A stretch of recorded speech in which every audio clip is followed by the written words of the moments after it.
Bonjour, cette animation linguistique s'appelle le Memory Demo et comme son nom l'indique, c'est un memory vivant avec des mots.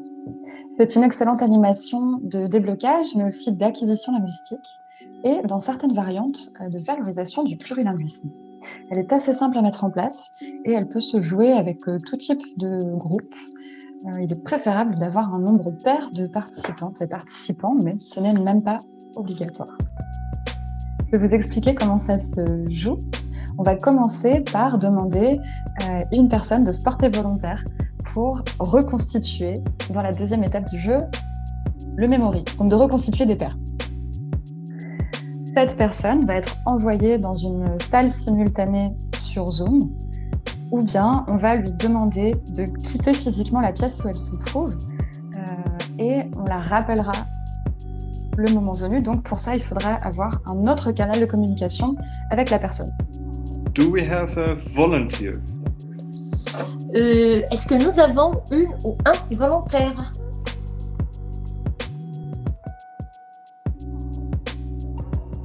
Sophie, can I send you to the breakout rooms? You know how the breakout rooms works? I guess. If I'm not losing myself on the way back. We will search you. Thank you. And we will find you.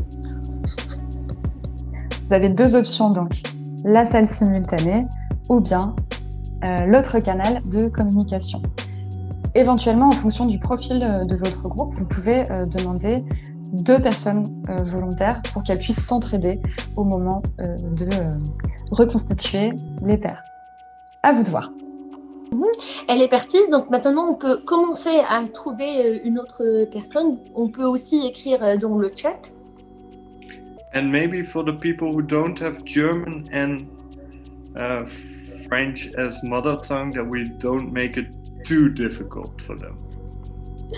Et si on est avec une personne dont la langue allemande ou française n'est pas leur langue maternelle, peut-être on choisit quand même des mots qui sont faciles. Maxime, do you want to be my pair? Donc on a Léa et Tabea. Do we choose Merci. for the words fromage? Moi, je suis avec Mariam, du coup, je sais pas. Yes. Eh ben, super, moi je suis toute seule, hein. Ah I'm mince. alone. Ah bah oui, on No, est it's deux. okay, it's okay. Ah, we No. can have I'm used to three. it. We have a Mais on est... yeah, we can have a triple, but then On in peut avoir... languages. Ah, yes. Hmm. Okay, but Et Garance. yes. Garance, do you want to be in our triple with Tabea and me? Yes, okay. Yeah. Oh yeah, then we have French, German, and ça bien. Yes. On prend Thank alors you. Florence avec nous parce que normalement il y a une autre... on est des... Florence, t'es avec qui? Avec Katia. Ah, Avec avec Katia. Okay, so we all have a pair.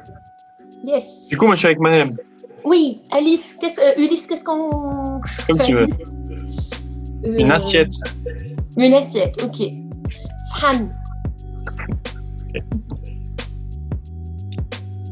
Une fois qu'on a constitué les paires, chaque paire va se mettre d'accord sur un mot. Donc un mot par binôme, mais ensuite, au sein du binôme, chaque personne va dire le mot dans sa langue maternelle. Par exemple, si je suis en binôme avec une personne de langue maternelle allemande et qu'on choisit le mot perroquet, moi, de langue maternelle française, je vais dire perroquet et mon binôme de langue maternelle allemande va dire papagaï.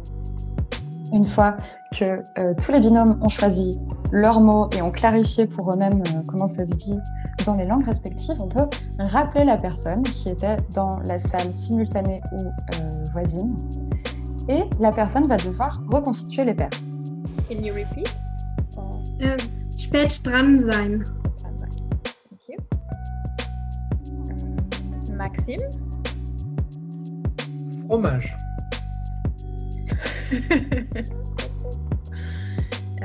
Léa? Krasniki. Pour ce faire, elle va appeler à chaque fois deux prénoms et quand on appelle un prénom, la personne va dire son mot dans sa langue et peut-être le répéter plusieurs fois si besoin. Si les mots correspondent, alors on a complété la paire, c'est parfait et les personnes envoie les mots par écrit dans le chat pour qu'on puisse en garder une trace. Si ça ne correspond pas, on continue de deviner. Si vous avez 2 volontaires, soit ils peuvent s'entraider, soit ils peuvent être en concurrence. Pédagogiquement, le choix est à vous. On continue jusqu'à ce qu'on ait reconstitué toutes les paires et on félicite dans tous les cas tout le monde une fois qu'on a reconstitué les mots. Et si on veut, on peut rajouter une étape de revenir sur tous les mots. On peut jouer soit dans les langues officielles de l'échange, soit demander aux personnes de le dire dans la langue qu'il ou elle souhaite, pour valoriser le plurilinguisme, comme je vous le disais au début.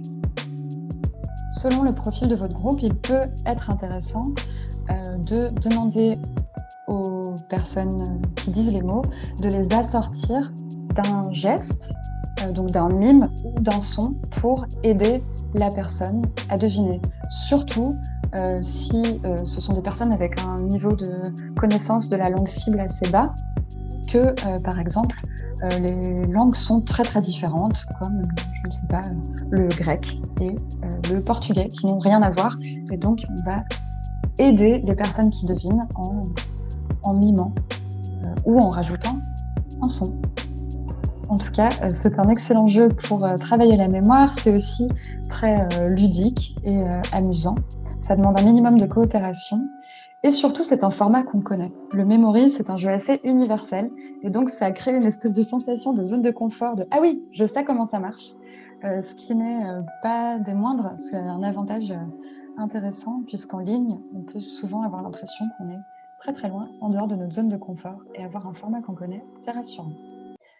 En tout cas, amusez-vous bien et encouragez vos groupes à laisser parler leur créativité pour ce jeu.